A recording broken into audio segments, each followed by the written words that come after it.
Coffe.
Well, if no one's gonna drink this, maybe I'll just...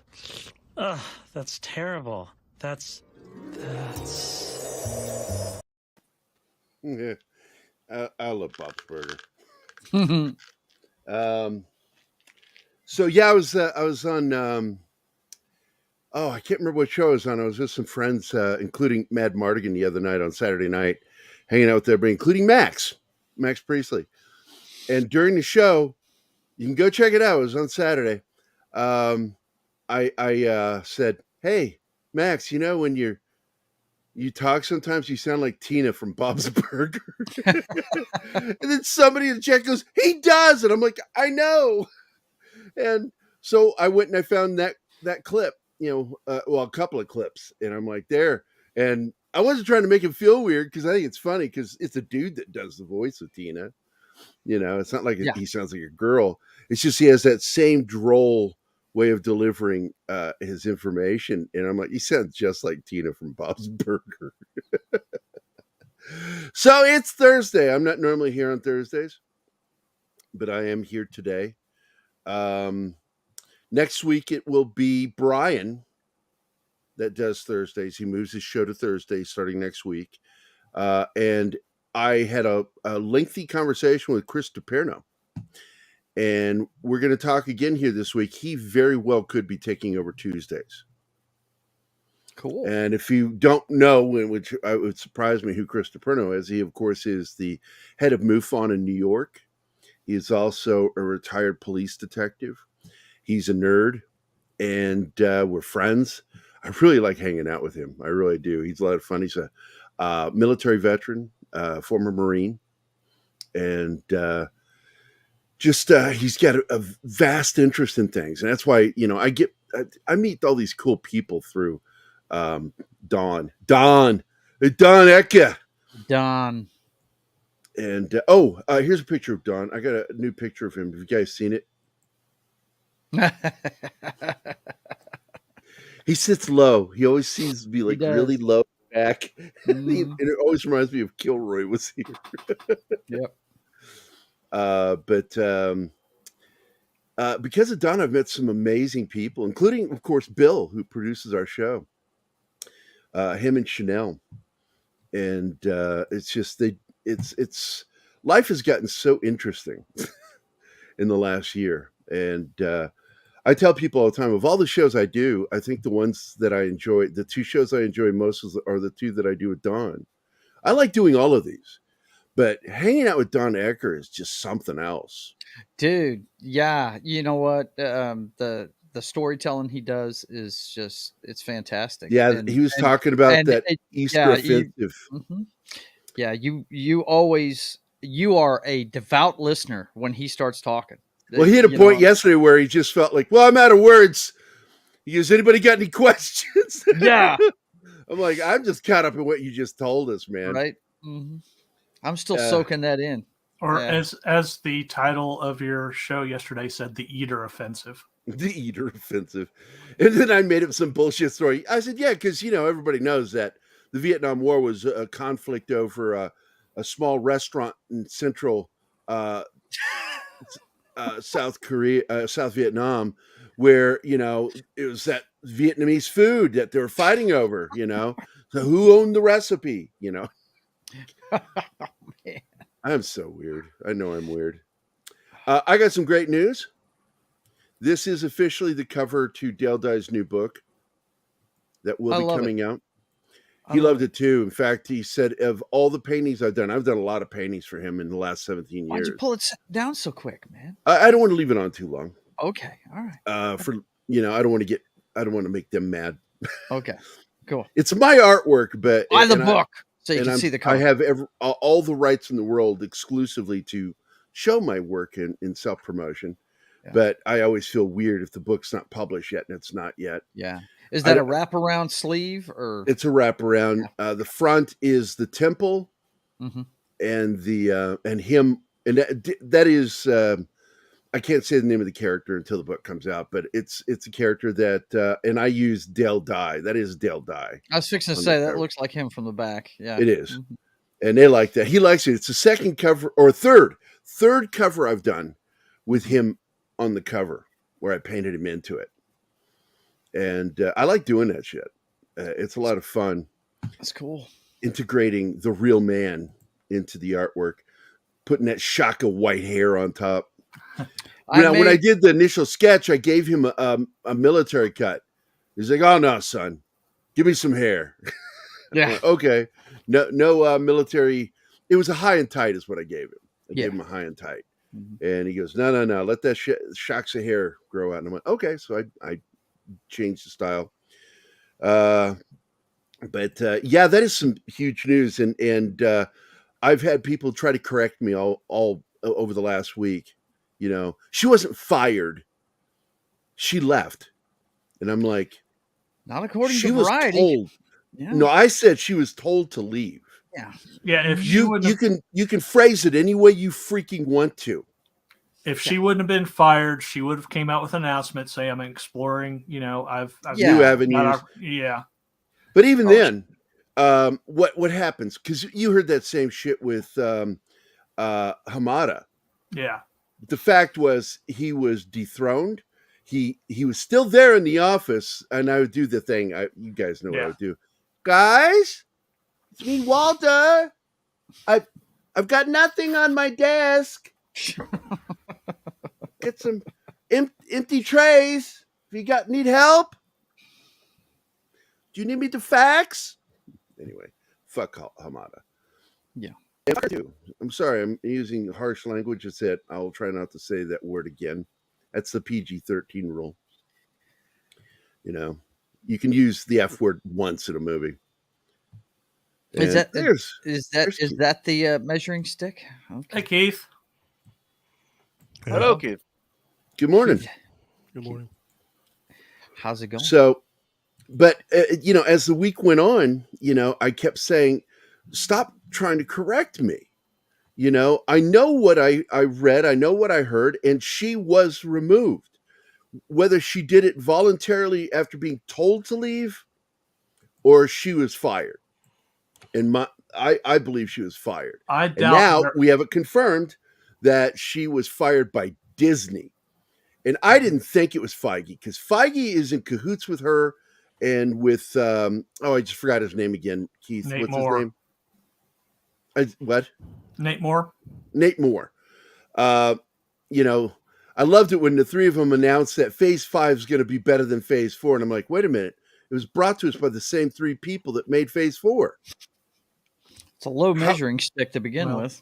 I couldn't see her falling on her sword for anybody. So, oh no, she's a very destructive person. And she was the sacrifice for the failures of Phase 5. Well, she had to go, but she was the only choice, not just because of that. I mean, if it were just about box office and everything else, you could almost survive it. The number one thing that truly cost her job was the fact that she made a direct confrontational sort of accusation. She went right after Bob Chapek. Oh yeah, and that was and how she wasn't fired immediately after that, I'll never know, because he made a big deal of firing that other dude. That's right. So she made a big deal about supporting the Florida bill and going right at Bob Chapek, right? Right. So that incident has now led to probably costing Disney as a corporation untold billions. Yeah, because I At this used that point. in my posting about the show. Mhm. Yeah. Is that we're talking billions of dollars lost over her actions. And she Yeah. became the identifiable face with that. She chose to be with those people, and she said what she said, and she was helping to lead all of that. Yeah, she was gone. She was gone. But the problem is still exists is that Kevin Feige was a willing participant in this, as was Nick Moore, and they got to go too at some point. Feige, maybe they find some use for him, but I got to tell you, unless he returns to the way he was doing things before Endgame, I don't see any point to that guy. Well, and here's the other thing. You know that whole thing about scrapbooking? Yeah. I have been talking, and you know from when we first started the show that I'd been saying that there was something weird about the filming of Civil War. Well, that was actually the beginning of them doing stuff like this. And her job, she was actually The whole leading, virtual signaling part or scrapbooking. oh, scrapbooking. Because Got that you. creates problems with post-production. And that was really what she oversaw. Post-production, meaning that she was the one that would have to be responsible in getting all of the visual effects people in line to make sure that everything was done. Well, now you're talking reshoots, you're talking also trying to add visual effects to different scenes that would be inserted. But on top of that, when people started making, and it became clear as filming would go on, especially in phase 4, that the visual effects didn't look that good. And she was known as a terror. People were afraid of her. There are multiple that's reasons. interesting. Yeah, I multiple didn't know reasons that. why she had to go. And the fact is, after she was fired, most times you will hear that, she's a person that was revered for this, or she was, nice and responsible. You've been hearing a lot of people complain, especially everyone in the visual effects field. Yep. Every company that has ever complained about working on a Marvel film had to work through her. All of them hated her. All of them. I'm not surprised. I'm really not. And it shows on their on-screen product too. Yeah. Well, I mean, you go all the way back to the visual effects of that final battle in Black Panther. I mean, that was garbage.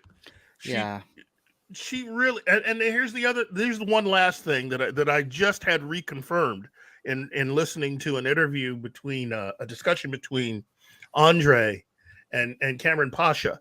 Yeah, I was watching that before it came on. Yeah, that's right. Her position with Marvel was created just for her. Oh yeah. So it makes it real easy to get rid of her. I can't foresee anybody actually taking that job in the foreseeable That position future. of woke factotum is now redundant.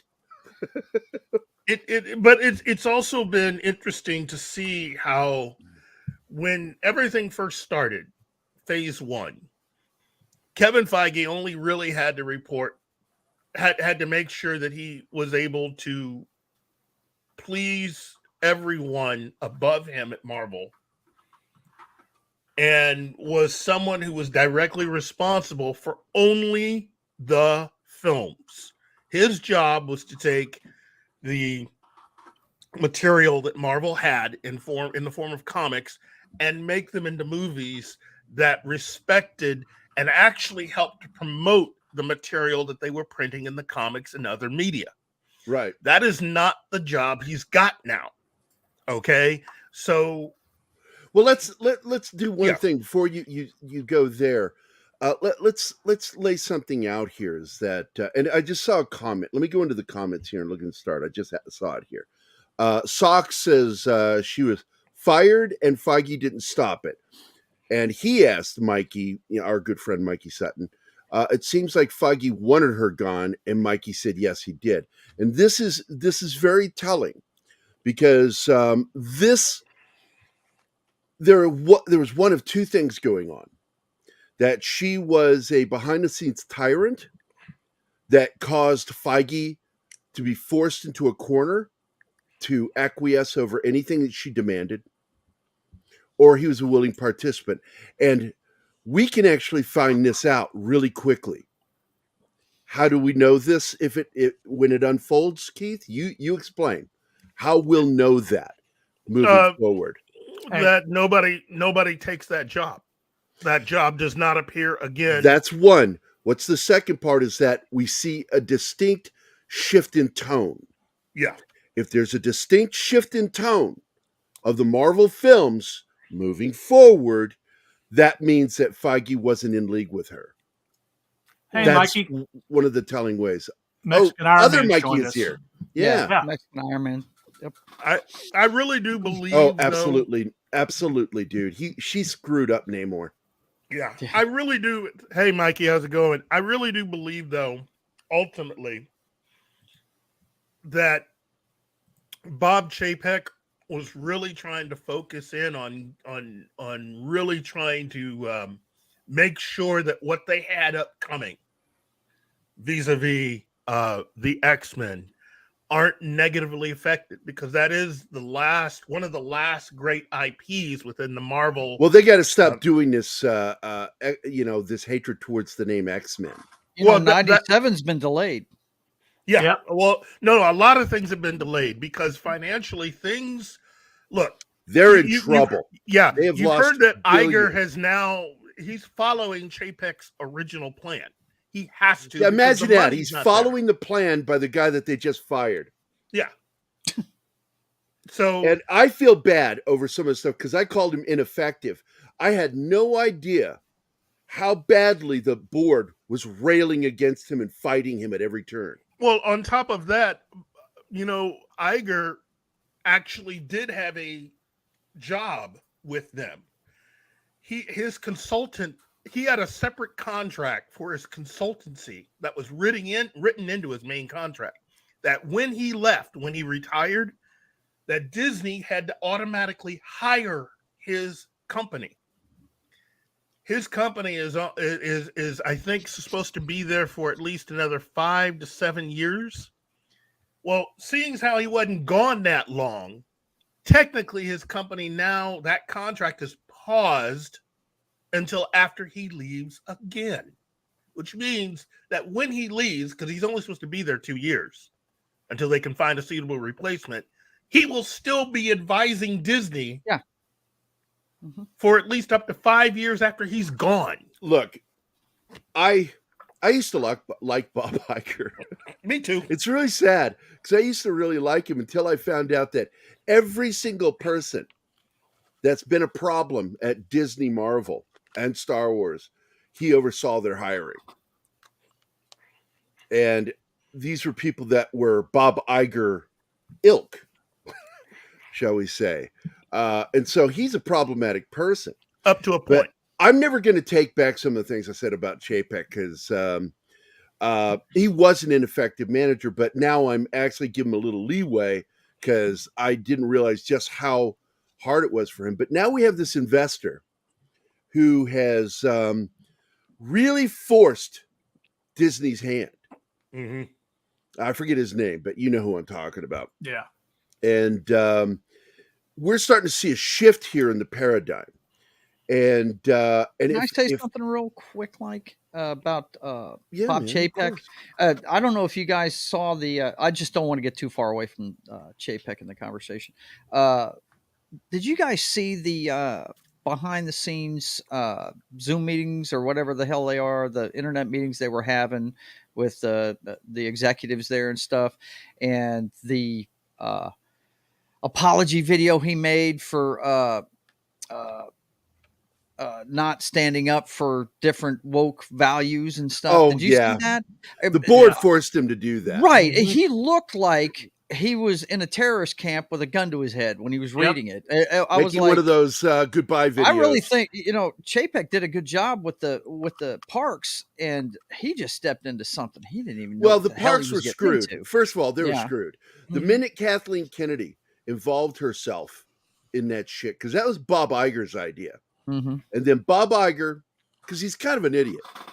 Listen to Kathleen Kennedy, not George Lucas. Kathleen Kennedy. Yeah. Again, she's the one who told Spielberg, "What if he gets the dog instead of the girl?" And it was her push that led to her Star Wars, their Star Wars, rather than classic Star Wars, which would have sold. Yeah, would have sold. Can you imagine how much profit they would have made by now if they'd gone with the original plan? Yeah. Well, that's part of the reason why Kathleen Kennedy, I still haven't heard whether or not she's had that meeting with Iger about the lawsuit. The producer, the showrunner that had been hired for the Acolyte, turns out the woman who is suing is one of Iger's very wealthy professional friends. Uh-oh. And that's the reason why he invited Kathleen to a very special meeting and then invited this lady. She declined on advice from counsel that she probably shouldn't be there talking to them about any of this. Yeah. So Kathleen and Bob are going to have a nice talk because potentially, let's just say there is the potential there that I don't care what she said with JPEG. If it turns out that they did do the things that they did and could have paid this woman off with at least $500,000 rather than insulting her by giving her $5,000 after promising her way more than that, I think there's a good chance that Iger could probably fire her ass. I got to tell you, because she's one of those people that if they could have fired her, they would have. And I don't know, again, these contracts with these people, like Les Moonves' contract with Kurtzman. Yeah. Which also includes Bad Robot. Yeah. Everybody thinks, keeps saying, well, that's Kurtzman. It's like, no, it's all part of the JJ's contract. Yeah. And he's been fighting to keep that contract going. And in fact, just learned last week that because of Jonathan Frakes, that the reason why Picard still looks like Kurtzman Trek is because that was part of the contract, that they had to maintain the aesthetic. Yes. Yeah. They couldn't change anything with the aesthetic. That's the reason why moving on to any kind of spinoff for the Titan means that Secret Hideout is going to continue to make money. And I was talking about this with another. That. Yeah, I was talking about this. But it's a show that needs to happen. Well, I mean, I was talking about this with a fan that had asked me a question, and I said, look, I could conceive them bringing in brand new people to redesign the bridge, redesign the uniforms, even get rid of the logo and a lot of the lettering, because all of that was changed. If you notice, all of Kurtzman Trek, while it kind of vaguely looks like what we had before, it isn't. It's done just enough to be different. So if you're going to have a Titan show, you're going to have to really change the aesthetics of the show and get it away from Kurtzman. Because only thing I ask, Keith, thing I ask is that young lady who is actually, she is the daughter of LeVar Burton, right? No, she's not. LeVar Burton's, no. She plays his daughter, but she's actually an actress. LeVar Burton's acting. She needs good. LeVar Burton's daughter's name's Mika Burton. Yeah, well, all I'm going to say is the young lady needs to go to acting school. She is right up there in the skill of Ensign Kim from Voyager. True, but I think that's doesn't know how to react to things. Her reactions are terrible. Yeah, I think though that's kind of what makes her charming. And again, I love the fact that the entire crew of the Titan say things like that, Keith, and you make me make that face. Like what? I think the entire crew of the Titan actually acts like they're actually in real Star Trek. Not her. That's the problem. She stops doing what she's doing. Yeah. It constantly turns to look at the command. What are you doing? The other actor is staying there. They'll deliver their lines while doing their job, not having to turn back around. She's constantly got to do the acting thing where interacting, I got to look at you and I have to react. And it's like, no, look like you're doing your damn job. Yeah. It's oh, go ahead. It's traditional in Hollywood that the one who's driving never looks at the road. That's just dumb. It's just dumb. I cannot stand that.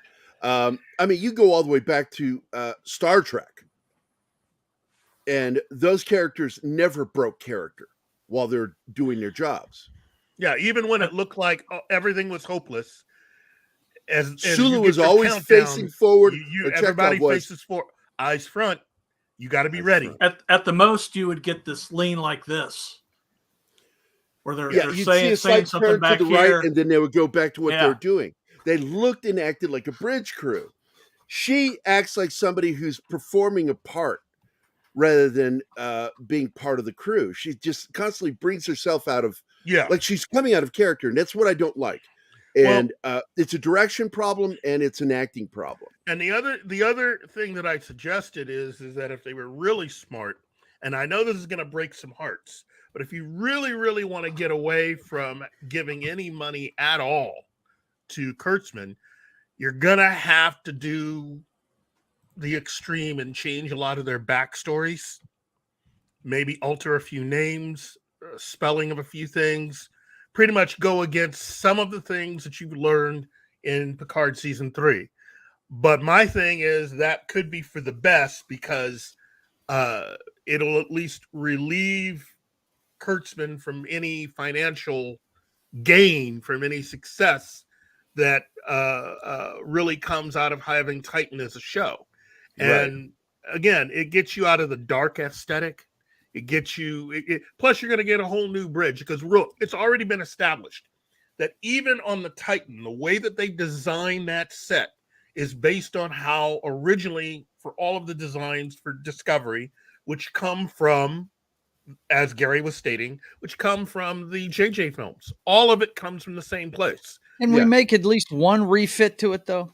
Can we get rid of the 2 chairs on either side of the captain? Because that bugs the hell out of me. I've never liked You that. might be able to do that because that's more of a Kurtzman thing, I think. That goes all the way back to the bridge with Star Trek Next Generation. Yeah. Well, man, at least paint this fucking bridge wide again. Well, the reason for the 2 chairs is one of them is supposed to be the chair for the counselor, and the other one's supposed to be the X. Yeah, because XO. it's co-commanded. I've always hated that. It's not co-commanded. No, it's it not. Should be There's one seat commander. for the captain. Yeah, well, you're going to do a semblance of the military. There's one guy in charge. Okay, yeah, it's not a democracy. Let's be fair. One person in charge. Yes, one person. Excuse me. One person. That's okay, you sexist pig. I know. I look at it this way. It does look like that all of Hollywood's going to be experiencing some financial problems.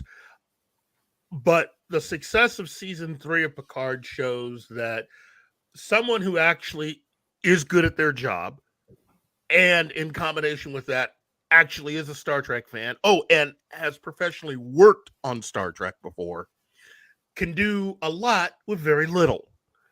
And so even with the possibility of a lot of budgets being cut or not being able to spend the same kind of money that they're spending on Discovery and on Strange New Worlds, I think they could get a lot out of it. I personally think that if you give everyone an opportunity that they had working on season 3 of Picard to basically redesign and redo the uniforms and even redo the chest insignia, I think you can come out with a lot better show. And again, yes, screw Kurtzman back over for having screwed Star Trek. Take away his ability to be able to make any money off this in the future, and I'll be a happy guy. Yeah, ditto. Because I've hated Alex Kurtzman for a long time. Oh, I mean, you remember when we first started the show? Like half of our show is me shitting on Alex Kurtzman. Yeah, he just makes it so easy. But the thing is, so again, to hate him. I just think that it does say something, though, that the powers that be would turn against him, not because of what he did to Star Trek, but because he basically screwed up something that they had heavily invested in, and that was the show. Oh man, he had screwed up with the his Silence of the Lambs spinoff. Oh yeah, they totally. He screwed the pooch. CBS heavily invested in. See, that was their big show. They wanted that to be huge, and the fact that it didn't even make it through an entire season and cost them a lot of money. So basically, what's happened is, with the current announcement about Discovery, that's pretty much going to end his association with Star Trek, but not his association with CBS. His contract still extends for another year with CBS. So he's not being fired from everything. He's just being removed from Star Trek, which personally for me, if you are a big fan of this guy, look, you got your dude for another year. He's good. He's going to be working. It's not like they're going to kick him out on the street, unfortunately. All Gerry and I and others like us have wanted is just for him to kick him out on the street. We just wanted him to leave Star Trek alone. As Don said, I got to tell you, J.J. Abrams and Kathleen Kennedy have held the exact same place in our hearts since we started this show. Tell me that's not true. And Wally. Gerry, that thing you have just said goes perfectly with this one. Damn sons of bitches. I got to tell you, man, ladies and gentlemen, of course, I do have a recent photo of Don Ecker on the show. You'll love this. Wow. But I got to tell you, man, if it's not Star Wars, it's Star Trek pissing me off. Well, there's a good chance we might be able to get some of this back. And again, thank God for Terry Matalas. I mean, well, look, it all started with David Zaslav. You and I know this. Yes. It's something I mean, Schadenfreude is something that we all share in common. We love it when somebody we despise suffers publicly. Yeah. It is just miserable and made to look stupid. We love it. You and I relish it when Kathleen Kennedy has the single worst record of as a showrunner, executive producer, the head of a department or studio. Yeah. She makes a nice cup of coffee. Yeah. Mean cup of coffee. Spielberg said it. But I got to tell you, man, we've got to stop giving these people these contracts, these ironclad contracts. Have we learned nothing from Alex Kurtzman and J.J. Abrams with these ironclad Les Moonves contracts? Kennedy, you know, you and I have talked about this for years, Keith, that she apparently knows where bodies are buried. Yeah. Because anybody else had screwed up like she did, losing a studio, not just their own studio, but the mother studio, billions of dollars, would have been fired instantly.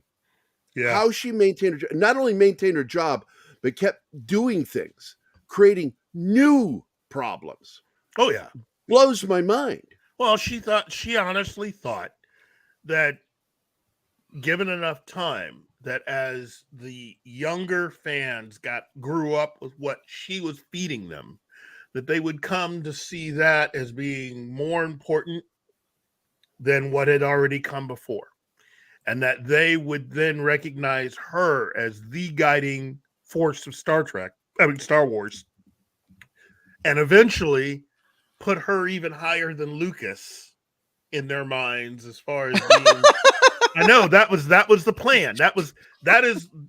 That is what was heard from somebody that actually. I'm sorry, Keith. I didn't mean to drown you out. I know. No. That was my reaction. But that's the same kind of mentality within all of this, with a lot of this stuff. Okay, if you look at, say, Marvel or even DC, that's really the idea. You know, you have people that try to at least either walk the line or are total fans. Okay. Yeah. And so you've got people like you go from the line walkers, which are people like, say, Zack Snyder, all the way to people like Terry Matalas, who are just huge fans. Okay. Right.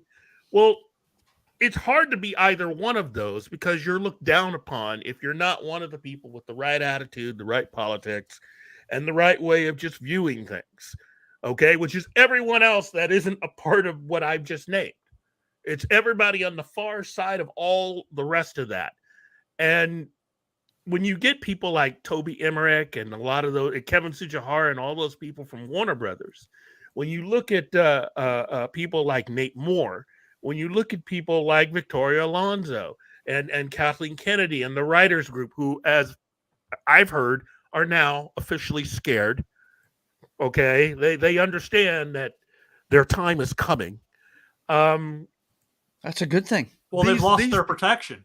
Yeah. Well, with Victoria gone. But when you look at the whole of that versus what I started out with, these people honestly believed that it only meant that as long as they controlled an IP, that even the fans of that IP would line up behind what they were doing. And it shows that they absolutely had no idea. It's it's taken longer. It's more expensive, and it's cost many of these corporate entities. And remember, I'm not just talking about companies. I am talking corporations, which are slightly different than just a company. Okay? Corporations function strictly based on money, period. That's rule 1. Rule 2, if you have any problems, see rule 1. Okay? It's money. That's what dictates period. It, no doubt. If you can't get with that, you don't last very long. And what a lot of these people need to understand is, yeah, you and your friends were talking stuff between yourselves and online, spending time when you should have been working, going on Twitter and whooping it up. What you forgot was you're in the middle with corporate jobs. It's pretty much Game of Thrones. Mm-hmm. If you're not watching out, somebody's going to come along and stab you right there.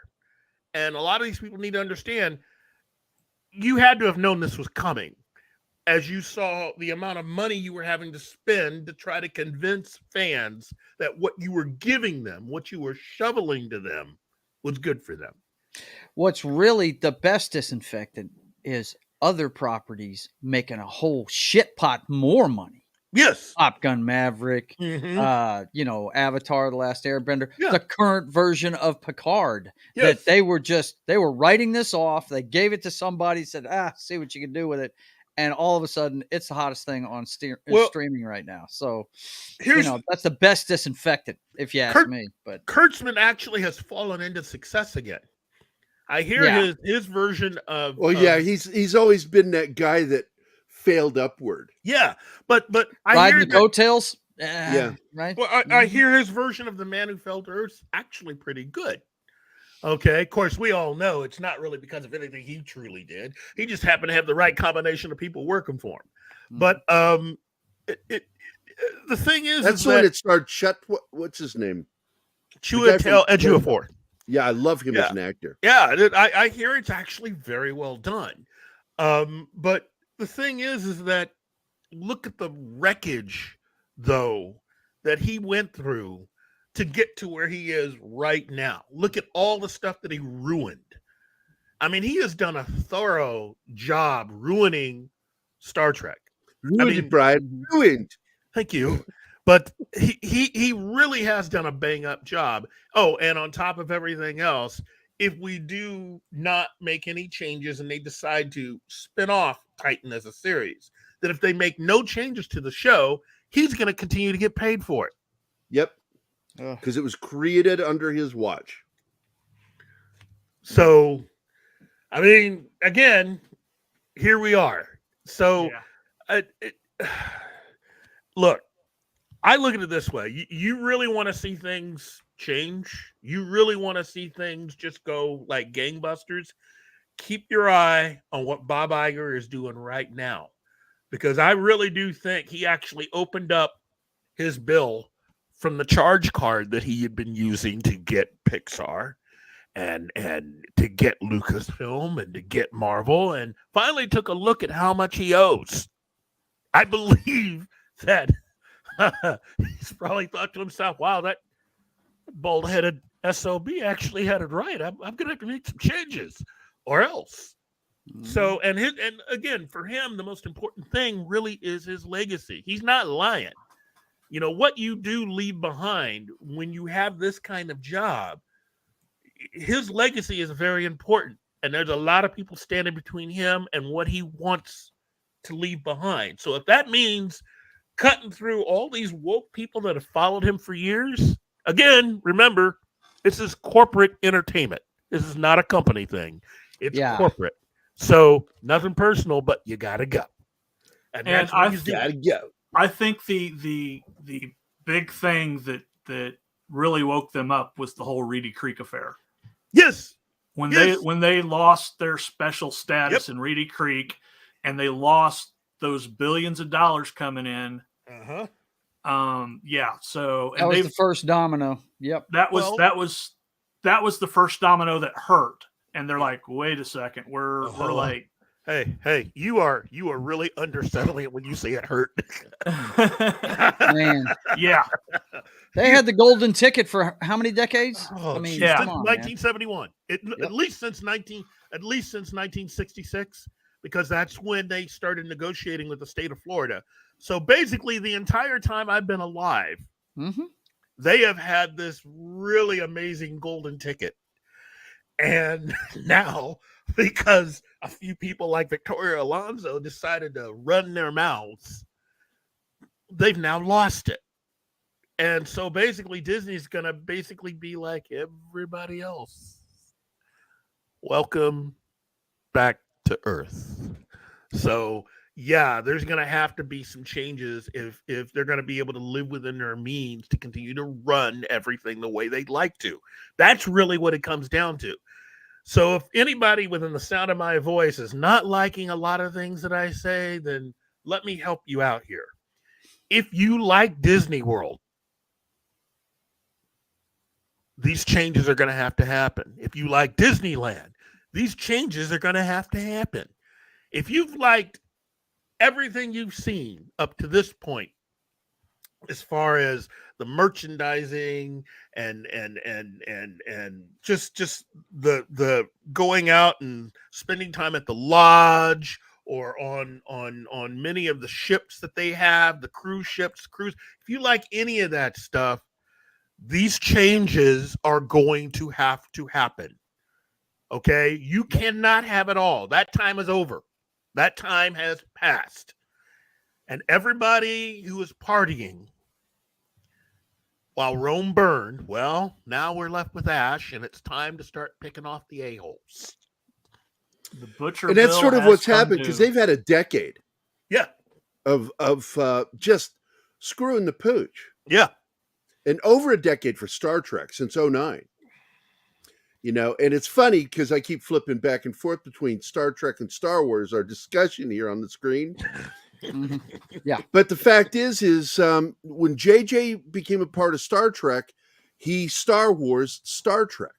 Yeah, he did. He took something that was always meant to be more intellectual, more thoughtful, not so fantastical, and turned it into fantastical.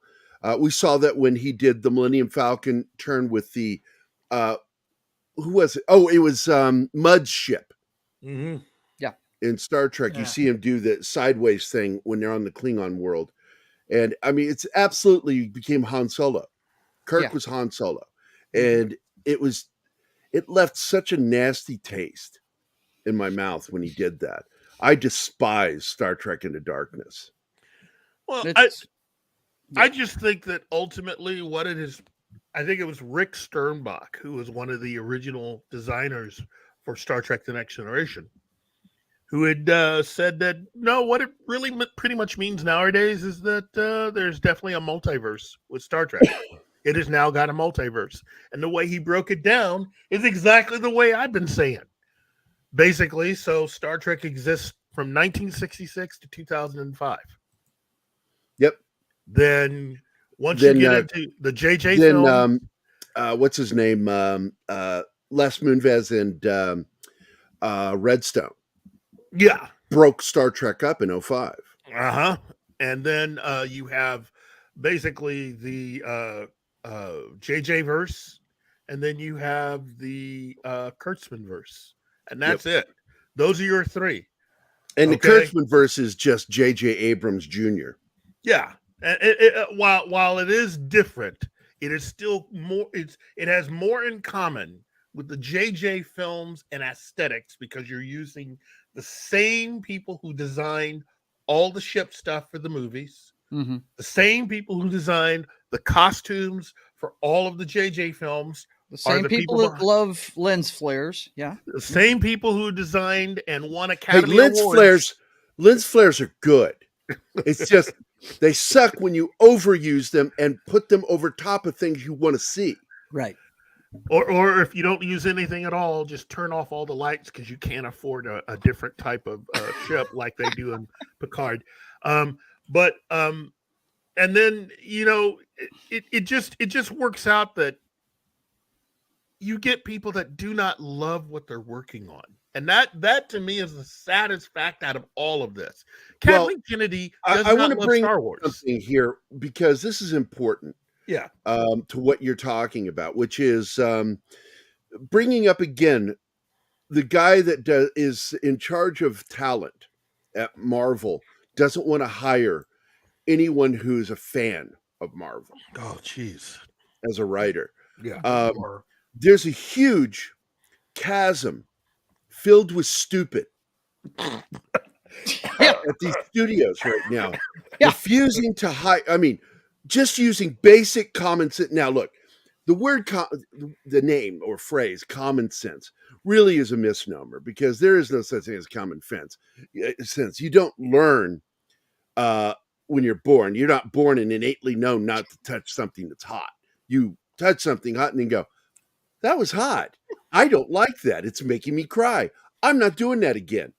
Oh. Yes, I understand that. But when you are hired for a job, you should come with pre-inserted common knowledge of things, of how to do that job, right? Right. Yeah. That would make sense. Hollywood has been populated by, and I don't want to say this in a way that sounds like I'm being mean, but they're fucking stupid. I'm not being arbitrary here. I'm saying these people are categorically, clinically brain dead morons. Yes. Why would you cut out? I mean, imagine how much more money they would have made on any of these movies. Why if they were written by people that knew the source material and understood it and actually embraced the part of the audience that they've totally alienated? Imagine how much money they'd be making right now. It's the simple thing. Oh my God, I just bought a property, and the property has a huge clientele. They love the place. I'm going to change the menu. Yeah. That makes no sense. Where is that in marketing? Right? That is the opposite of good marketing. And I worked in the marketing field for 20 years. Medical field for 15, marketing field for 20. And everything I see today is stupid. I just see stupid decision after stupid decision made over identity politics. 90% of the bad decisions done today in the studio system is contrary to good business and absolutely done for reasons that make no sense, all over identity politics, including the virtue signaling. And a lot of people like to throw the virtue signaling around, but do they really understand what that means? When you're saying virtue signaling, what it is I'm a company and I want to placate certain select groups of people and put things in there that make them happy. But here's where the bad business side is. Are you ready? Okay. We make no money off of these people that we're placating. None. They don't buy things. They just bitch about them. That's all they do.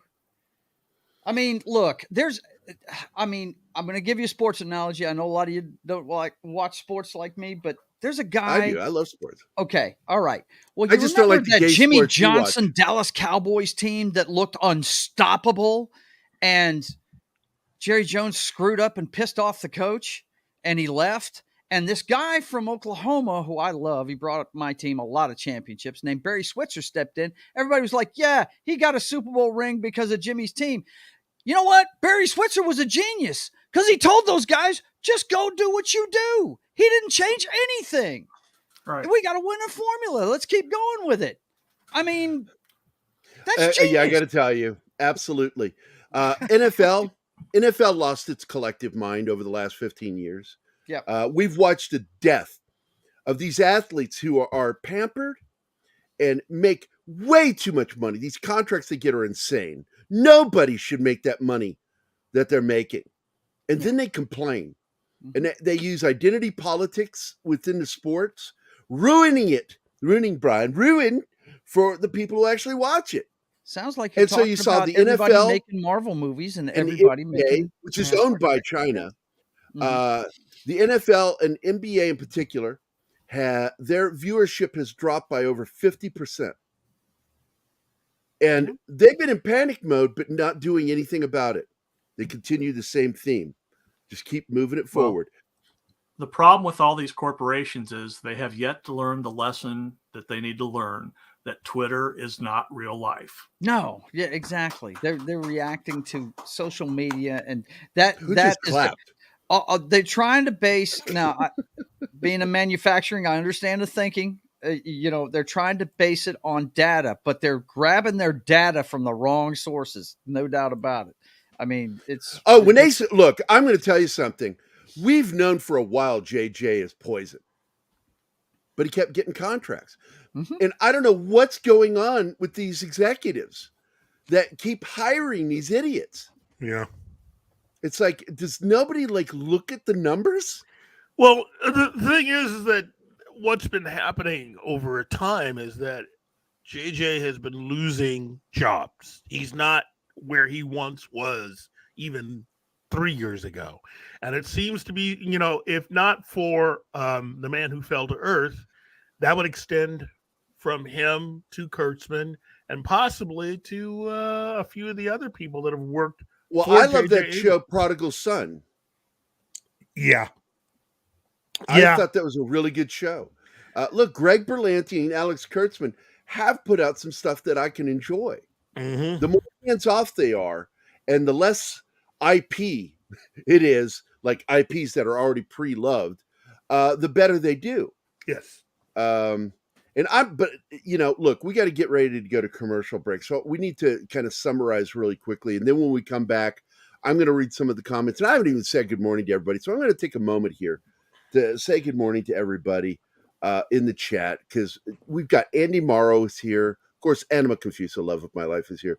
Sox Bulletins is here. The Orlando Dragon is here for the third time. And Penny Dragon Ruse. What is that? Penny Dragon Ruse, Martin? Was that supposed to be 2? Or do we have somebody named Penny Dragon Ruse? Are you asleep on the job? Did you fall asleep? You fell asleep. You lulled him to sleep. So I think he meant Penny and Dragon Ruse.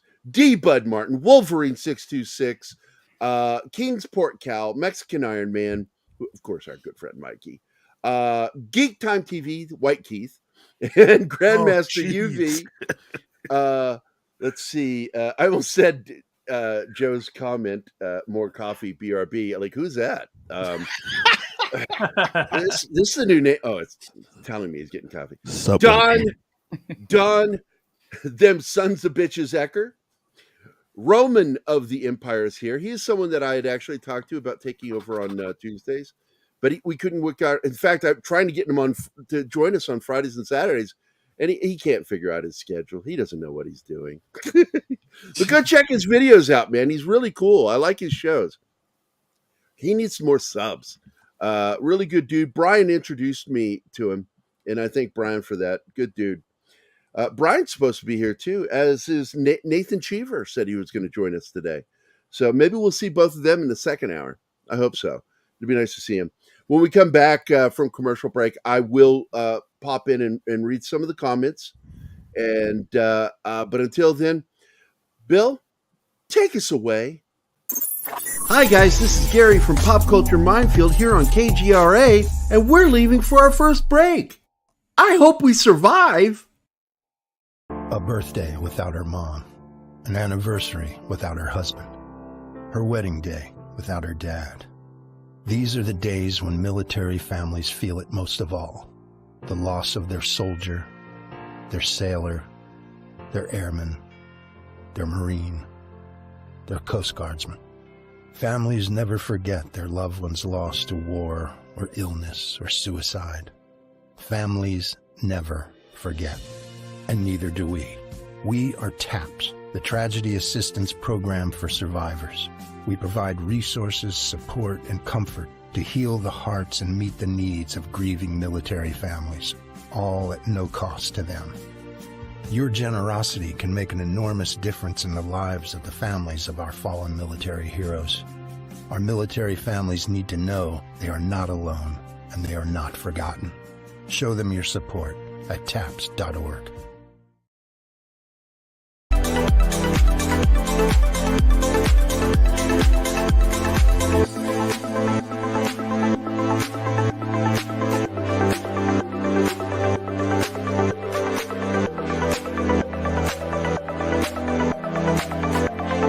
Are we alone in the universe? The most important question facing humanity is on the verge of being settled once and for all. Mutual UFO Network has been at the forefront of this journey for nearly 50 years. Our members worldwide are dedicated to the research, documentation, and awareness that will shape the future of humanity. Won't you join us?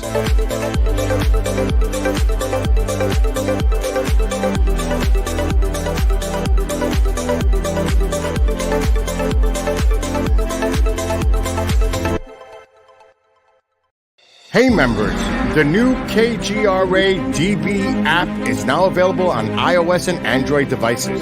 Gain on-demand access to any KGRA DB programming.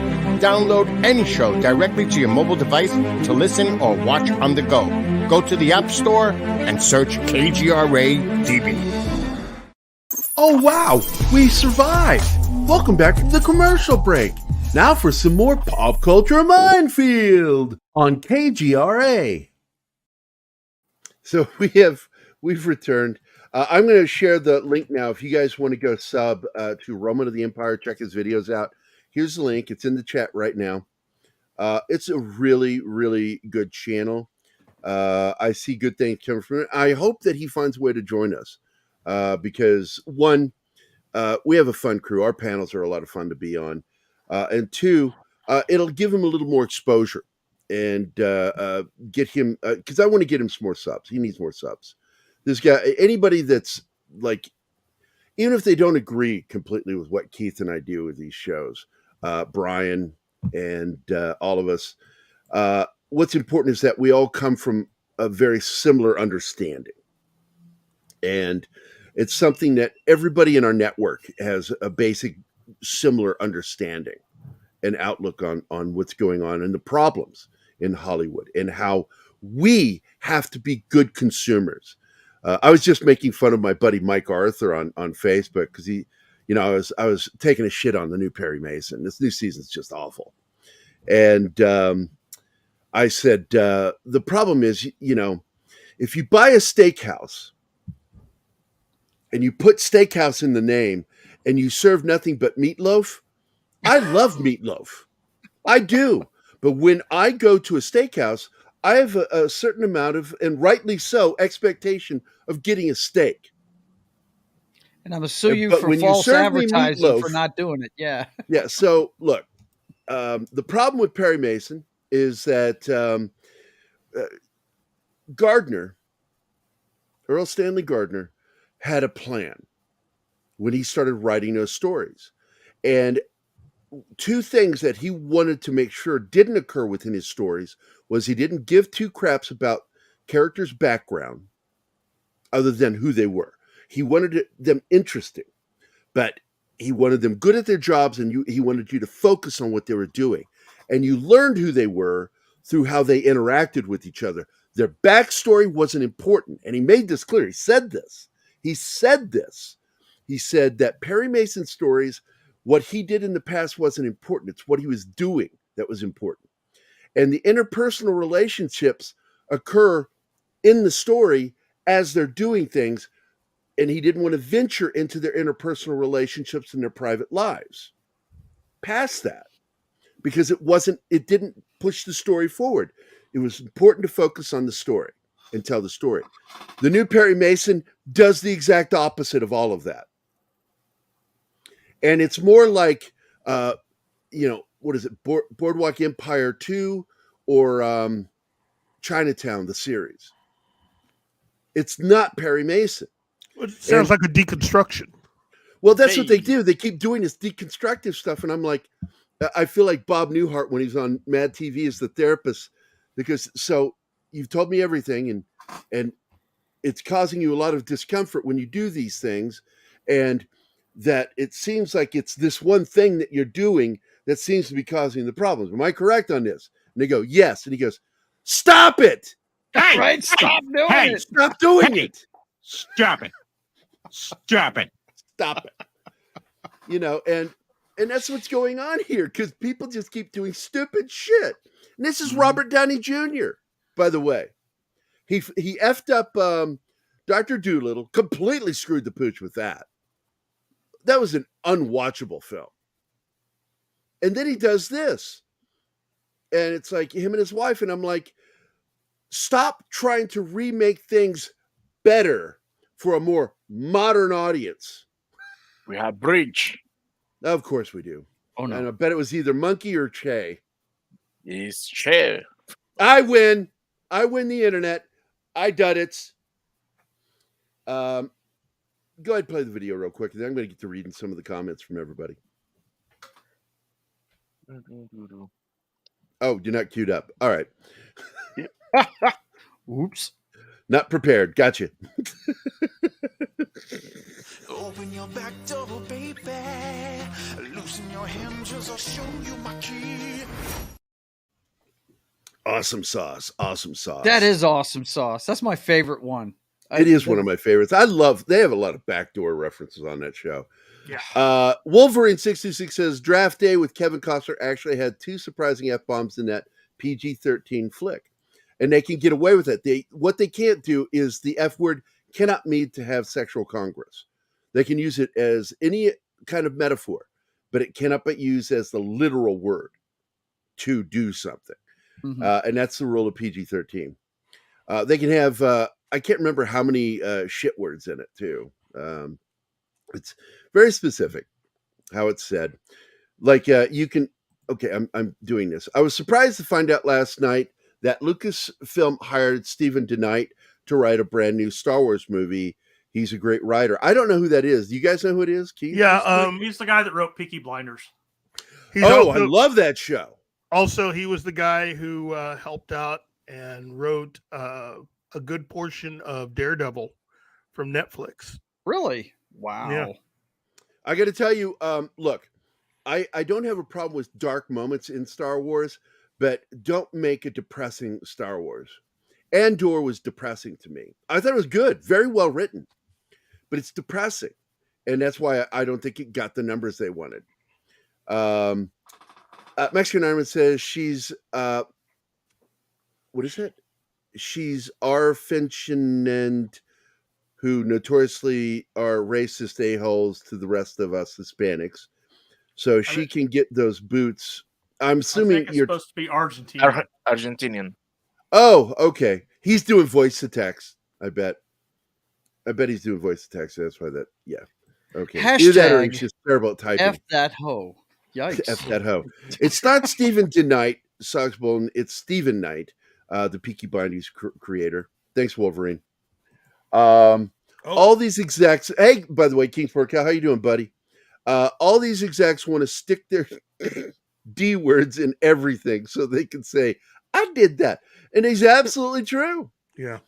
Kurtzman, that's why they know they're going to get a payday for it, but they want that credit. That's why that piece of shit has her name on Spider-Man. Yeah. Mm-hmm. Until Sony loses that contract, Amy Pascal's name is going to be on Spider-Man. Yeah, I love it. I say that, and did you hear Keith go? Mm-hmm. Yes. Remember reunions of Harrison Ford and no, did that happen? Did this really happen? Yeah, of course I know it, Jay. Shut up with your dumb questions. At D23 of this year's Oscars, no involvement of Kathleen Kennedy.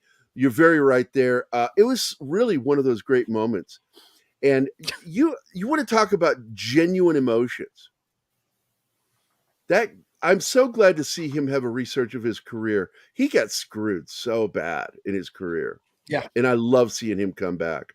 And I hope that we finally do get a new Goonies where they're the parents. Right. Yeah, that would be cool. That would be very cool. This was the first year that I've... Oh, hold on, Joe. What, Martin? We have Mr. Tickle Trunk in the house, and he has given us a super chat. Ooh. Oh, very nice. 222 Canadian. Teaching writing deconstruction in university for years. Are you saying that you have? Let's hope not.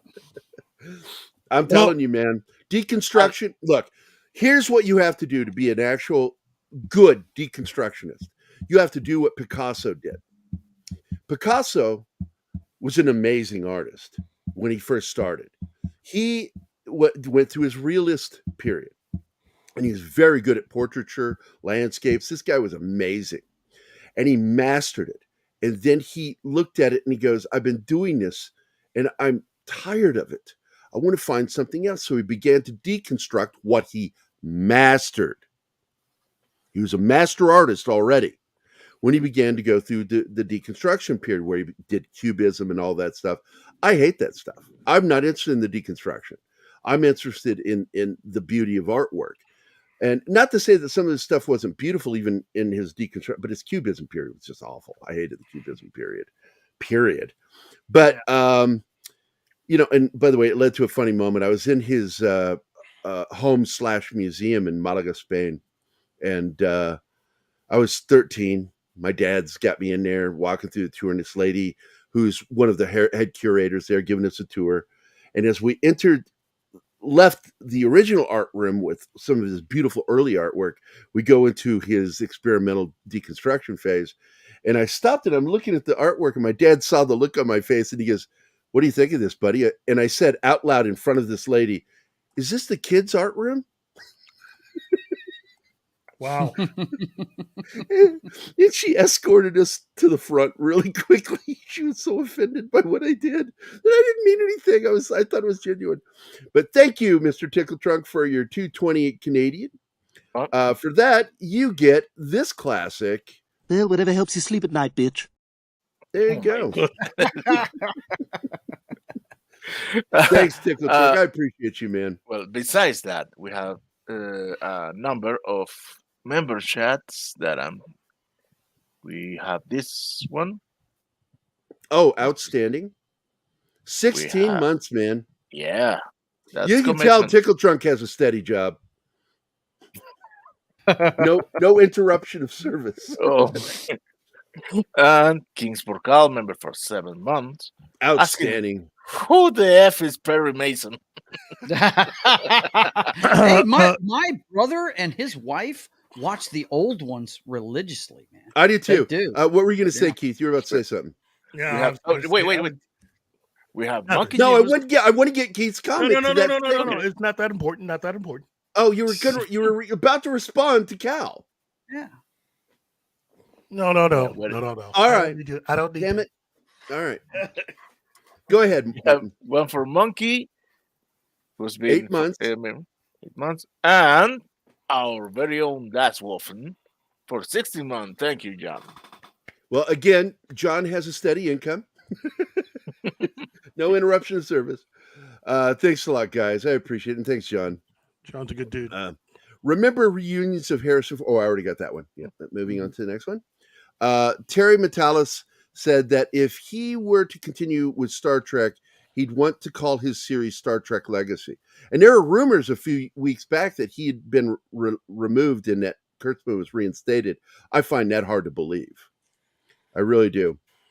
Look, if that's true, then that makes whatever decision pretty much easy for all Star Trek fans. We just got a little bit of daylight. Walk away. And we walk away. So, yep. Yep. Pick up our toys and leave.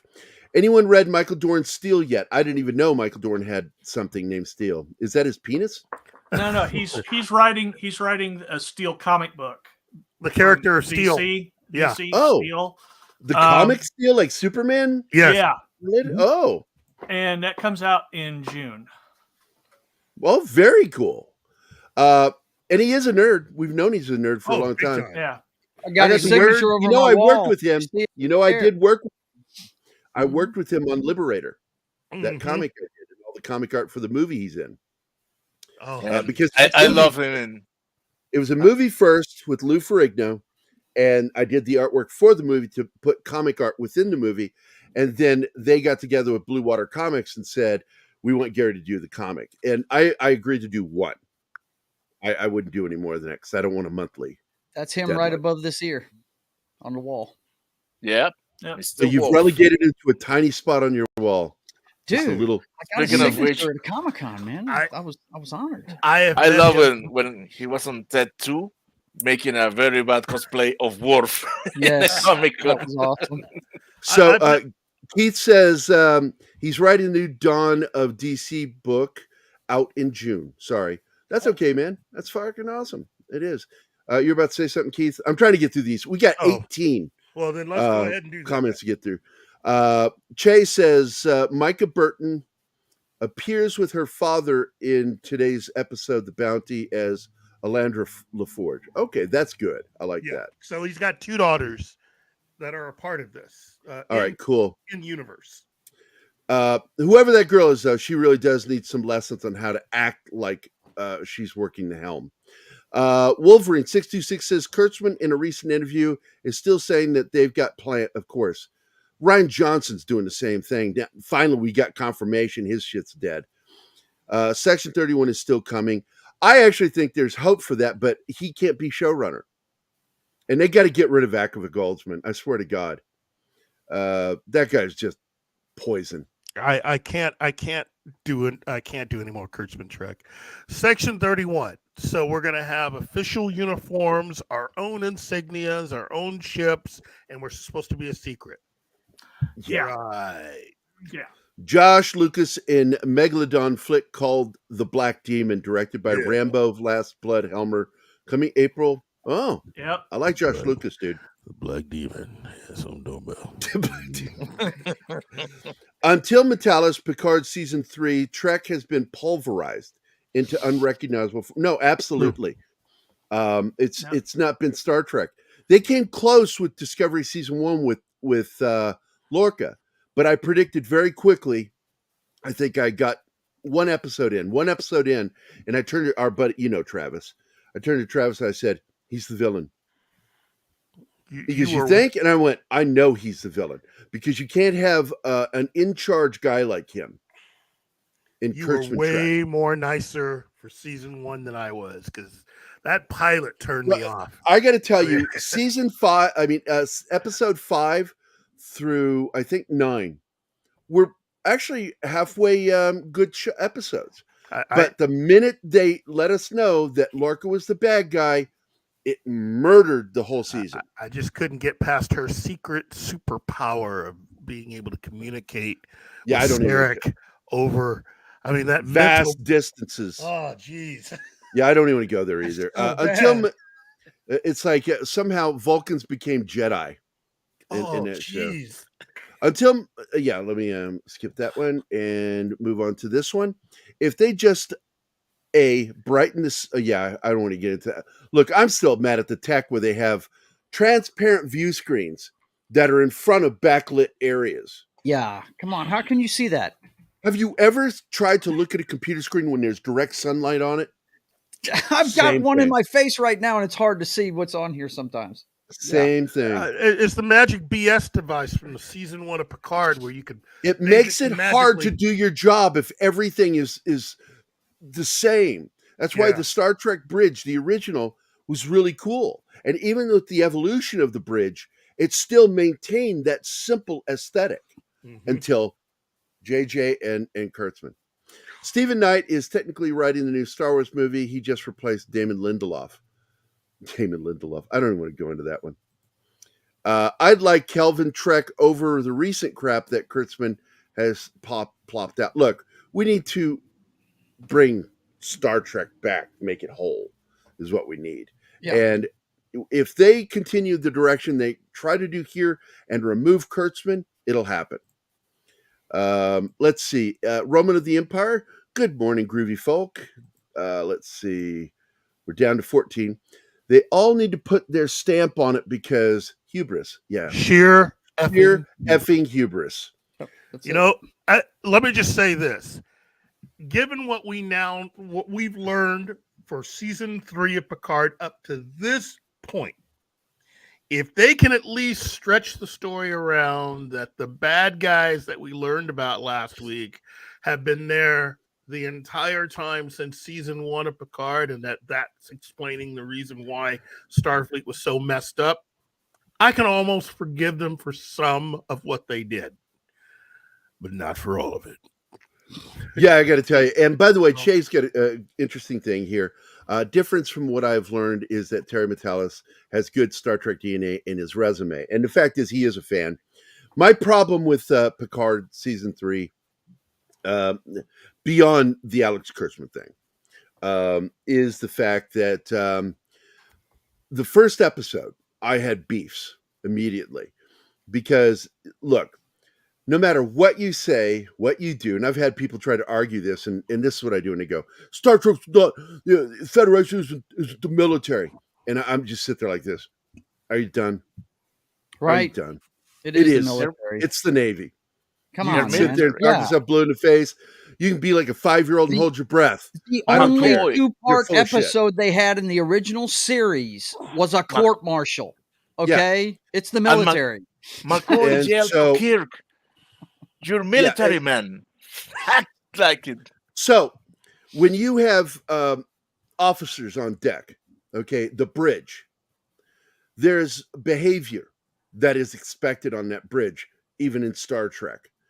And also, look, when Picard and Riker are sitting there on the bridge in those seats, okay, in episode 1, when they get on there and Picard clearly doesn't know something, and he does a quick recovery to save the moment so he doesn't look like a complete idiot. And Riker turns to him and says, good save. Good save. That would have been a very quiet private thing. Yeah.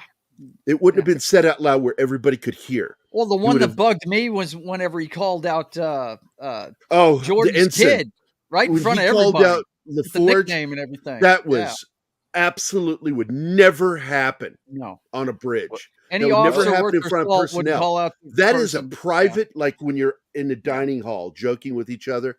But she is she's a lower ranking officer. He would not talk that way in front of others. No officer would. Not at all. No. And any officer who did would likely get in trouble or get busted for it eventually. That's the Kurtzmanization of Star Trek. Yeah, it is. His whole thing, just infecting this entire IP.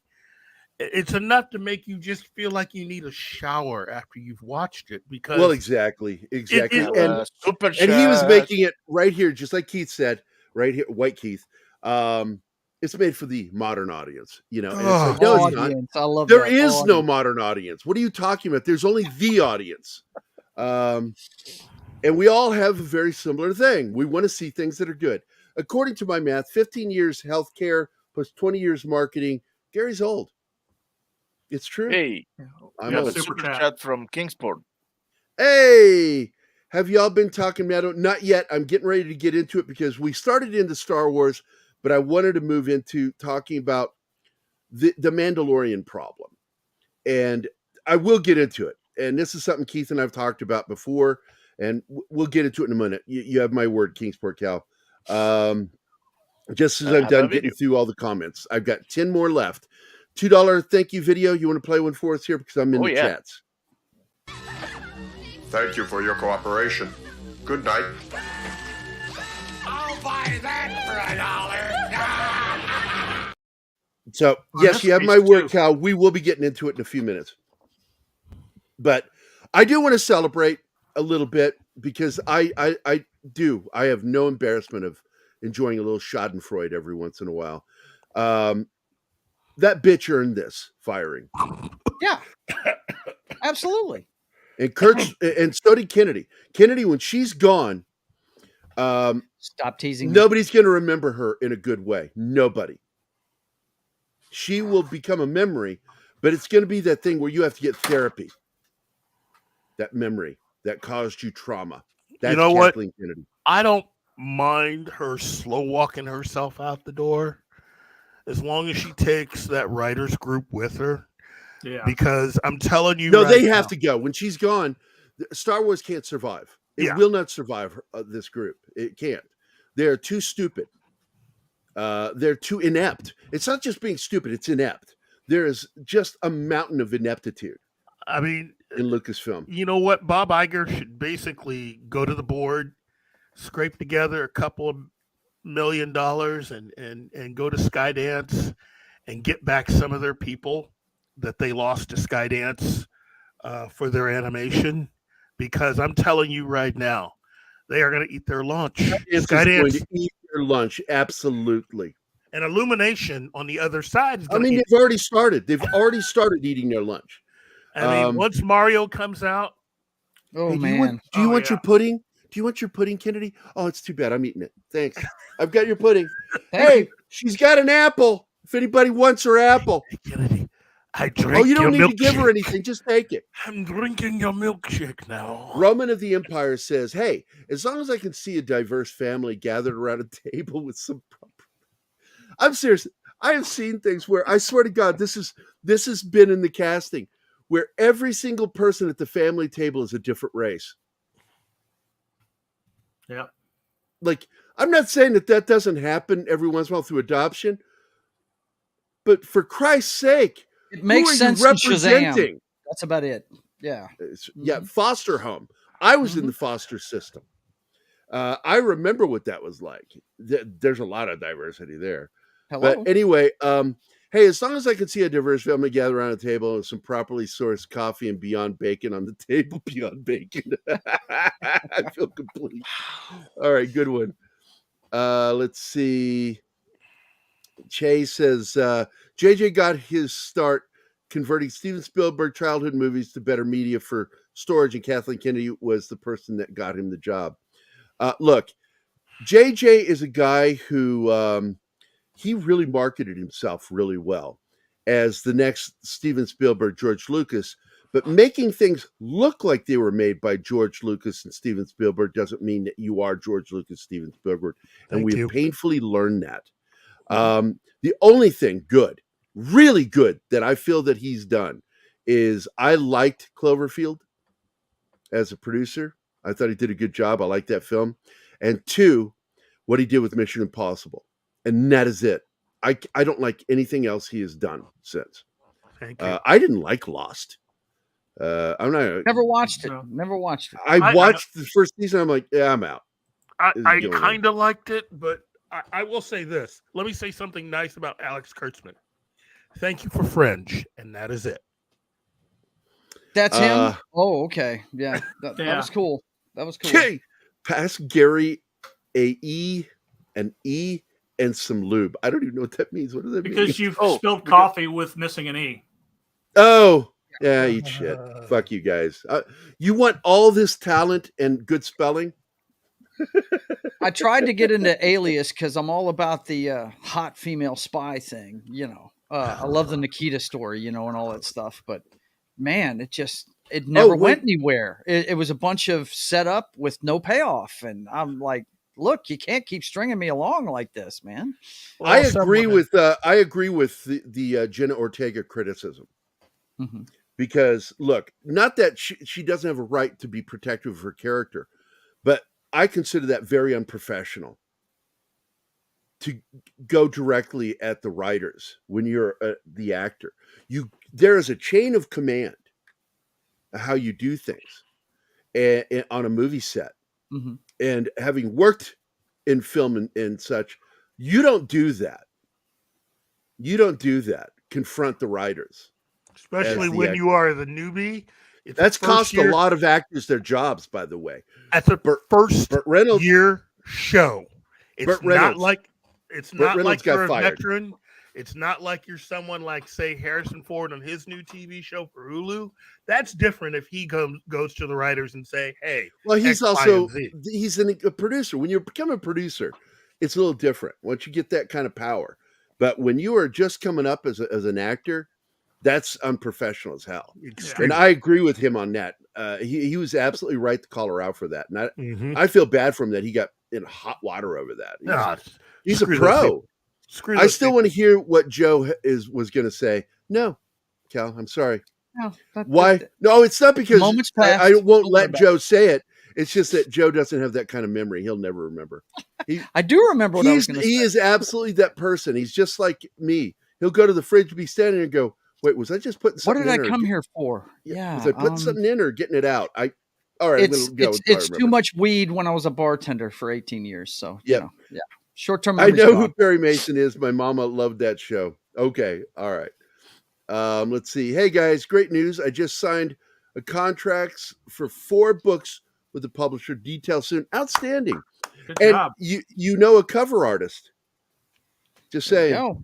There you go. Some work. Get me work. That's it. Herman Zimmerman was an amazing set designer. Yes, he was. His DS9 set with the Akuta display graphics, absolutely, between those two, they made Star Trek aesthetic. They really did. Yeah. Now, well, give credit to Michael's wife too, Denise Akuta. Yeah. Hey, I'm not 100% sure because of the source, but the rumor is that this was giant freaking robot. So take it with a shaker of salt. That they're doing a Star Trek Dominion TV series. Who's doing a Star Trek Dominion TV series? Kurtzman is going to try. I don't know if it's Kurtzman. They haven't said it's Kurtzman, but it's somebody. But they're talking about bringing Avery Brooks back. Oh, that's Kurtzman. That's a Kurtzman deal. I've heard that. I can't be happy unless I'm destroying stuff that other people love. That's how it's Kurtzman. If it's Kurtzman, I don't want any part of it. It's Kennedy and Kurtzman. So Kingsmore Cal says everything's got to be dark. Perry Mason. It sets the tone. It's bullshit. Absolutely. 100% agreement there. And Mr. Tickler says Beyond Bacon is a war crime. Look, if it's not bacon, it's cop. You should be legally allowed to shoot somebody that tries to serve you fake bacon. Mm-hmm. I'm just telling you. That should be a shootable offense. Let's see.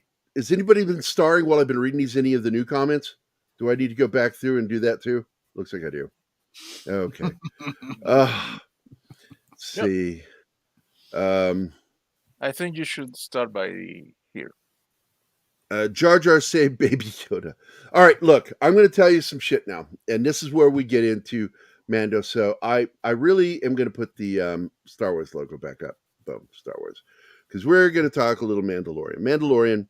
Jon Favreau is not the savior of Star Wars, because someone can't save anything if they're being blocked at every turn. Every time that they do something good, that it's undone by somebody else in the company that's got an agenda. What I like about Favreau is that he didn't have an agenda other than telling good stories and creating characters that were true to George Lucas's Star Wars. Not Kennedy's, George Lucas's Star Wars.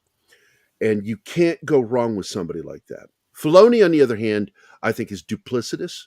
I don't like him. I think he's, I'm going to use the word. Don't care if someone tries to cancel me on it. I don't give a shit. He's a pussy. And that's why he's duplicitous, because he's a pussy. I like his character. He goes with the wind. Favreau, on the other hand, what? It's a bitchy. Yeah. Keith, you got to go? Yeah, I got to go. All right, buddy. Take it easy, man. Thanks for dropping in. You guys have a good one. Take care, Big Daddy. I was kind of hoping you'd be able to stick around and talk some Mando with me, but that's cool, man. Talk to you later. All right, buddy. Bye-bye. So, it looks like some other, well, of course, Glenn Fleming dropped in, And then Monkey Jeebus is here. Thank you. Come again. TJ Najosi Shirika is here. Anybody else? Nope, I got everybody else. Okay, the Peter Venkman Man site. Venkman's girl is here. Hi. Yeah, and Shinotsky just landed. Shinotsky's here? Why isn't he on the show with us? I don't know. Maybe he's intimidated by you. No, he's not. The guy is the opposite of intimidated by me. Mando. Look, whether you like it or not. Oh, that's good. Mandalorian was trying to be Star Wars. The problem is that Grogu was forced back onto Favreau. He had sent, because he wanted Grogu to have his own story going forward with Luke Skywalker. That was the plan. That he dropped him off, and his world was going to grow with the Mandalorians. And Kennedy and the Star Wars writers group forced him to bring Grogu back. And he is threatened to quit apparently like 3 times over some of the shit that was going on. In fact, he was going to leave and agreed only to come back to do more Mandalorian if he was allowed to do the show his own way. That's what we're hearing. You can check that out. This is stuff that's being discussed over on Midnight's Edge as well as Doomcock. Yeah. I said that they should change the name of that show to Grogu and Friends. It's I love Grogu. I shit you not. I have Grogu with me all the time. Yeah. I love Grogu. He's cool. But I think the show's called The Mandalorian. I think that's what it's called. Yeah, Grogu is the Mandalorian. He's problematic as a character now. And so I've been seeing slight problems with that. The other thing is that, I'm going to use a porn analogy here, that you don't want to blow your load too early, or worse, have a fizzly load, that just kind of goes, because you expect that payload of explosive love, and instead you end up with a slow trickle, like you've got prostate problems. That's the Book of Boba Fett. The Book of Boba Fett is bad porn. It's bad Star Wars porn. Hell, you wouldn't know, Joe. I watched one episode and didn't watch any of the rest of it. So. Well, I feel compelled to watch things even when I don't want to. I couldn't, man. When he didn't murder the city representative, when he said, you should be giving us money. Well, first of all, that's not Boba Fett. It's not Boba Fett. That's not Boba Fett. That's Jake Fett. That's an old man trying to get into heavens, what it is. And we knew there was a problem when Tamura came out himself saying that he had problems with the production. Yeah. And the way they had him playing Boba Fett wasn't right. He says it in the interview. And what's her name? She's trying to be a pro. Support the show. And she's like, well, he's kidding. No, he wasn't kidding. He was being honest and frank about everything. But the problem is when I love that she just, Venkman's girl just wrote writer's room. When the writer's room is in the film, it's sort of like Deus Ex Machina when the director becomes part of the episode, where they're forcing things to happen. Yeah. Right. And that's the director stepping into the story in order to move the story forward. And it's very noticeable when it happens. And it's also noticeable when the writing is like that, where the writers are in the story, their opinions, their feelings on things. And it's just embarrassing. It's embarrassing when they do it. And apparently Robert Rodriguez needs to turn in his nerd card for helping create those Vespa kids. Yeah, come on.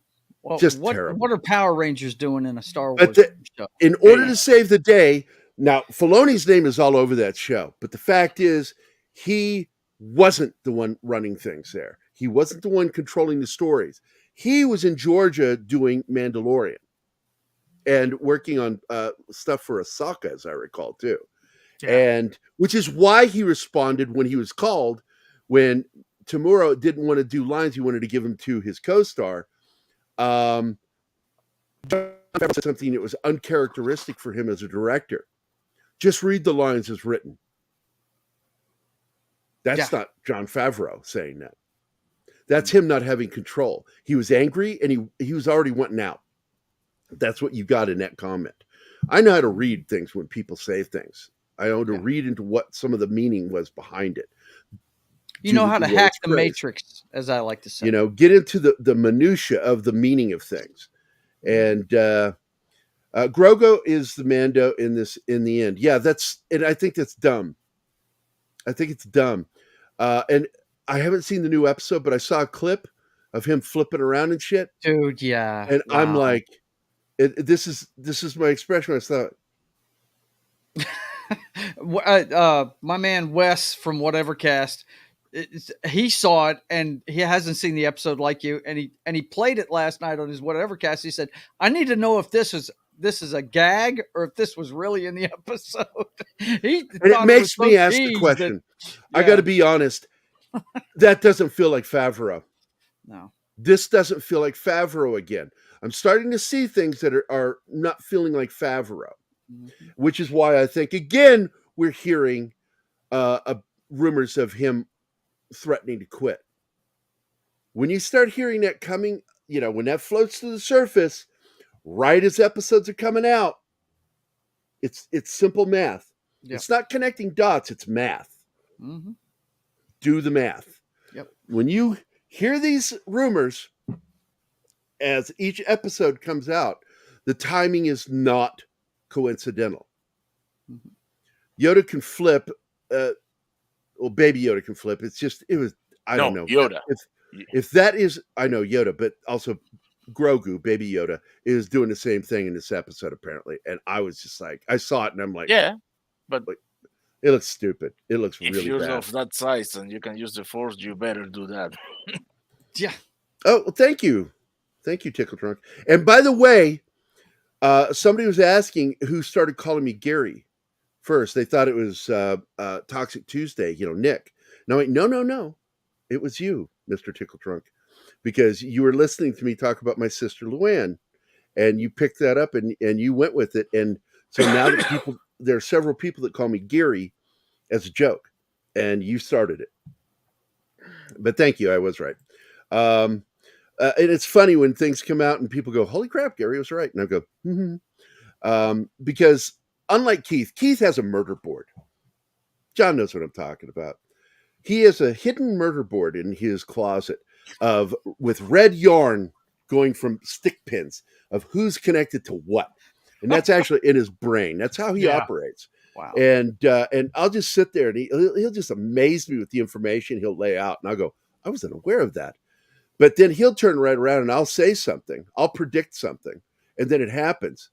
And I'll go, I'm doing the math in my head because I understand human nature. I know the psychology of business. I know the psychology of people. And I understand when you're doing things, why you're doing them and where they're headed. And I will make predictions based off of that. It's not real. It's like I had somebody think that I was actually psychic, Joe. I had somebody actually say that to me. I said, no, I'm what you would call very sensitive to things. It's not psychic. I'm just doing math in my head with people. And it's how I've navigated my entire life.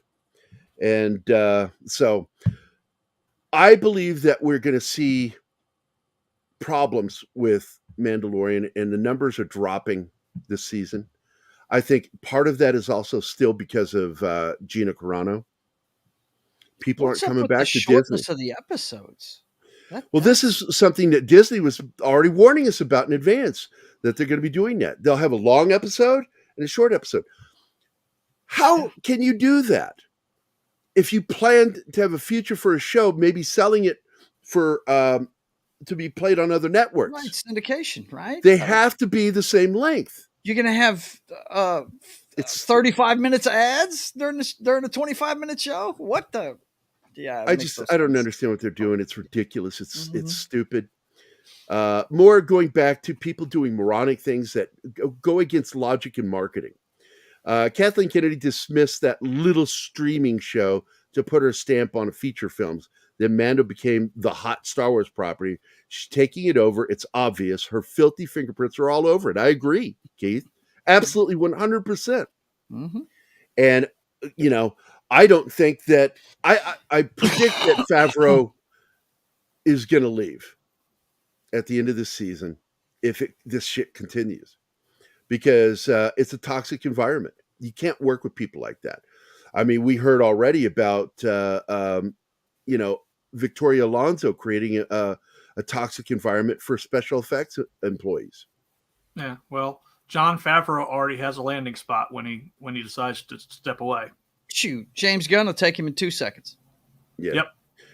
And I still have no faith in James Gunn because I don't either. I'm not saying he's a savior. I don't trust irreverent people. No. Jon Favreau is not irreverent. That's the one thing I like about him is he's a very straightforward dude. He's a rung, a ladder rung below Taika Waititi. You've known he was a fan. I've known he's a fan since I think it was 2001, 2002 when I heard him in an interview, and I went, "He's a freaking nerd, one of us." Yeah, this is way back before his career was even taken off, before Iron Man. Mm-hmm.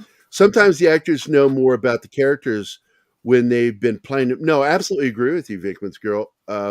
Look, what Jenna Ortega did is understandable in her feelings. The way she did it, not unprofessional. Cool. Yeah, very unprofessional. You don't do that. Wait a minute. If Favreau doesn't get some kind of control, he's out. No, he is. There's no way he can stay. Filoni will just keep doing what he does because he knows how to placate the crazies there.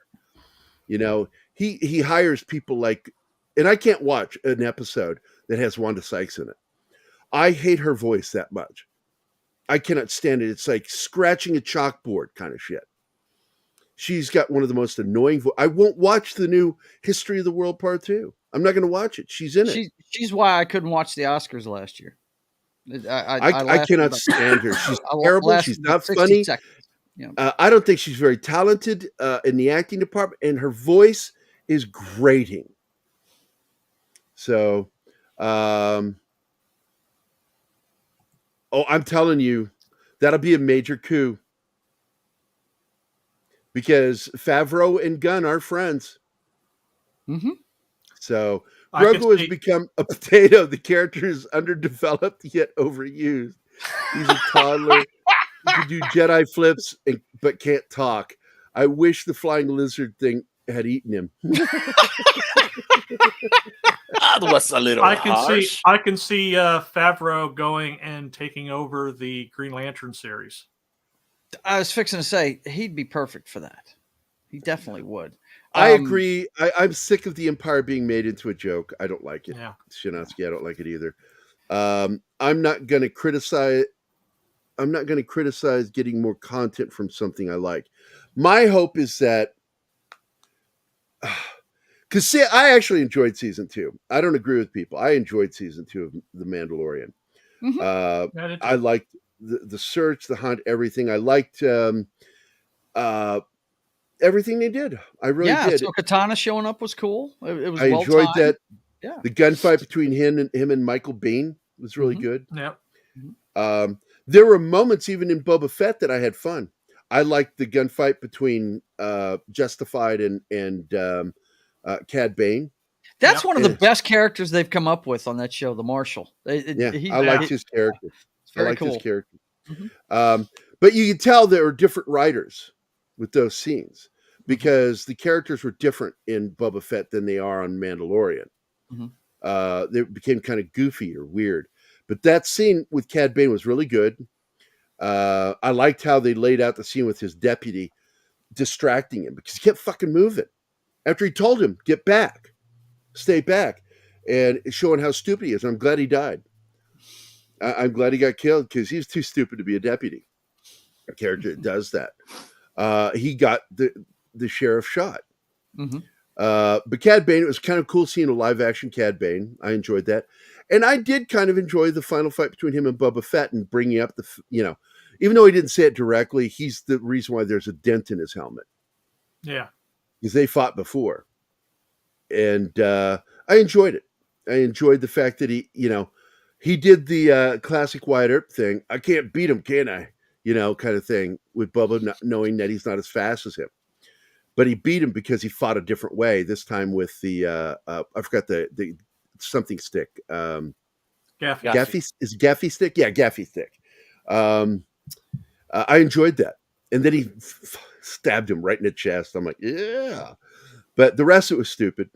I didn't like a lot of the comedy. I hated the secondary characters.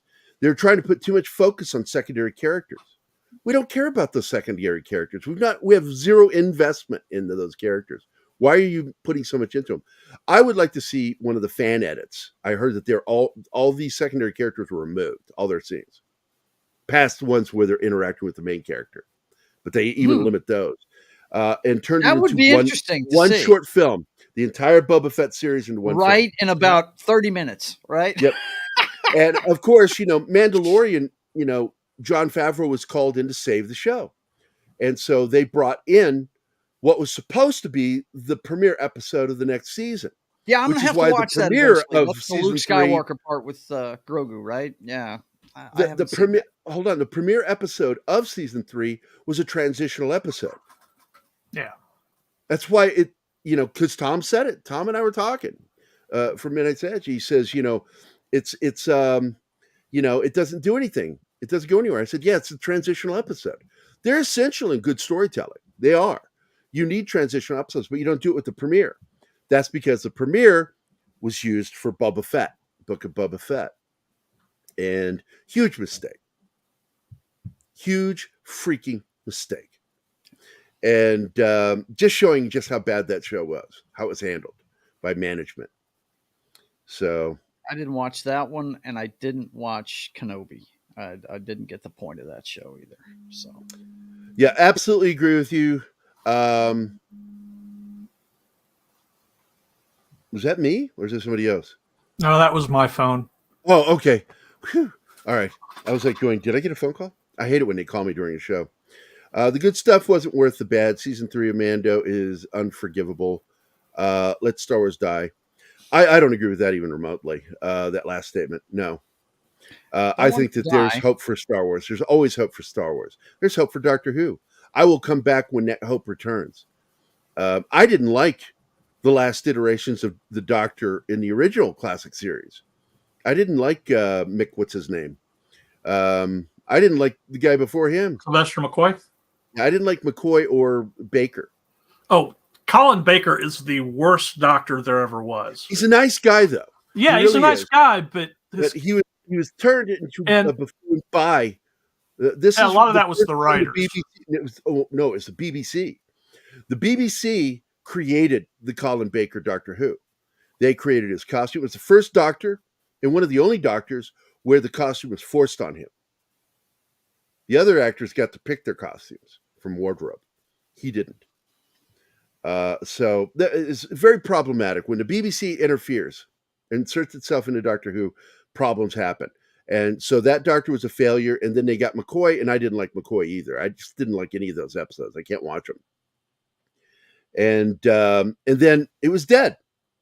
And then they tried the American film. It didn't work, even though I liked the actor.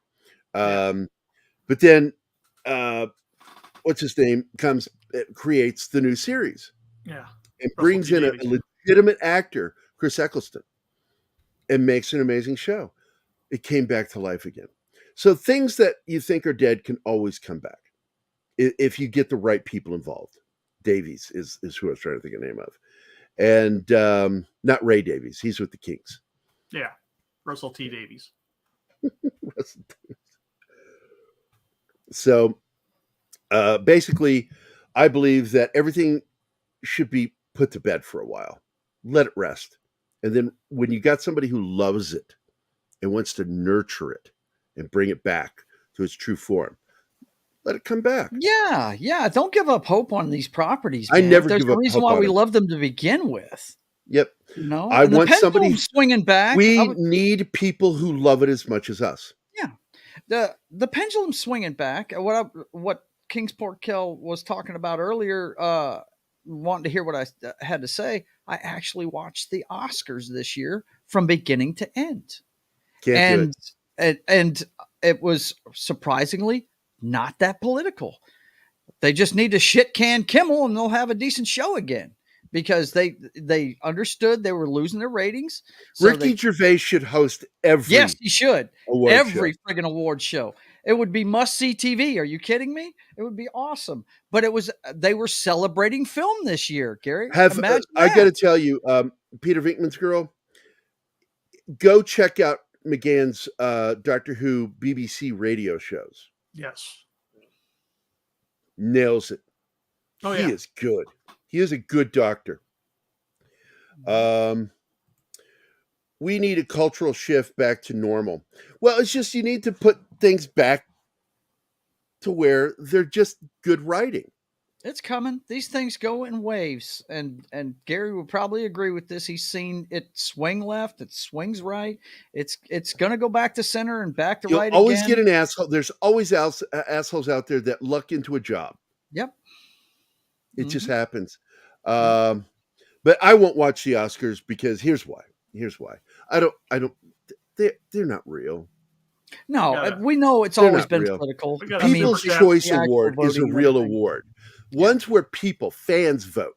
Those are the ones that actually have merit.